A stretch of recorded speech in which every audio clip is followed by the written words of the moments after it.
Vor über 200 Jahren ist hier der Albrecht Zwissig geboren und aufgewachsen. Er ist der Komponist von unserer Schweizer Nationalhymne.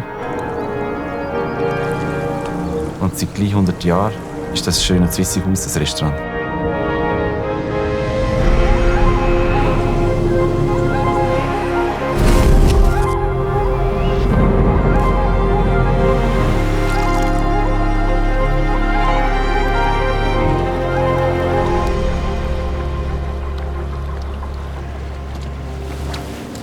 Ich bin Joshua Löscher, Küchenchef im Zwissig-Haus seit gleich 2 Jahren.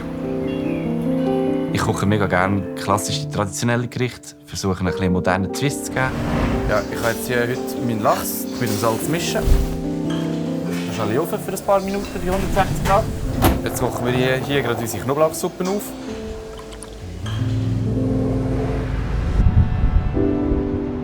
Bauen und die Umgebung sind wunderschön.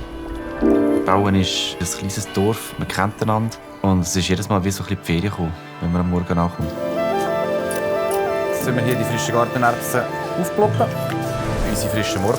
Dann tun wir Lorbeer und Thymian zusammen. Nussbutter. Dann nehmen wir gerne ein bisschen mehr Pfeffer. Mir ist sehr wichtig, dass die Leute das Gericht erkennen und so können Emotionen geweckt werden, die sie vielleicht schon von früher haben und sich mit dem Gericht dann auch identifizieren können. Das mischen wir jetzt miteinander. Chili-Pulver und dazu noch ein bisschen Piment d'Espelette. Das Wichtigste ist einfach immer die Qualität. Im Restaurant, auch gerade auf dem Niveau, wo wir hier kochen dürfen, ist es auch wichtig, dass die Qualität immer gleich gut ist. Und dann ist es einfach schön, mit einem Produzenten zu arbeiten, der 100% hinter seinem Produkt steht und auch die Liebe in das Produkt gibt. Und das merkt dann auch der Gast. Und es macht auch viel mehr Spass, um damit zu arbeiten. Ja. Flusskrebs oben drüber, der Pfeffer Marsala-Sauce. Gut. Es mag auf den ersten Blick sehr einfach erscheinen, ein Foto zu erstellen. Aber für uns ist natürlich sehr wichtig, ist der Winkel korrekt, das Licht richtig eingestellt.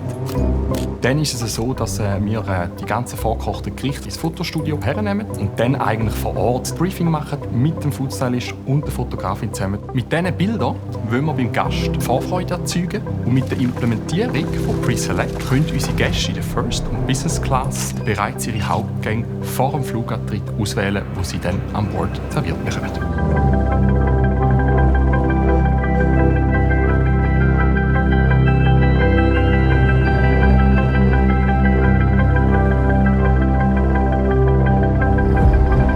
Das Wichtigste, was ich den Gästen mitgeben möchte, ist, dass man sich auf das Gericht einlädt und auf die Umgebung, dass man zurücklehnt, sich entspannt, sich bedienen und die Atmosphäre genießt. Ich freue mich, den Gästen von der Swiss den Geschmack vom Kanton Uri mit auf die Reise zu geben.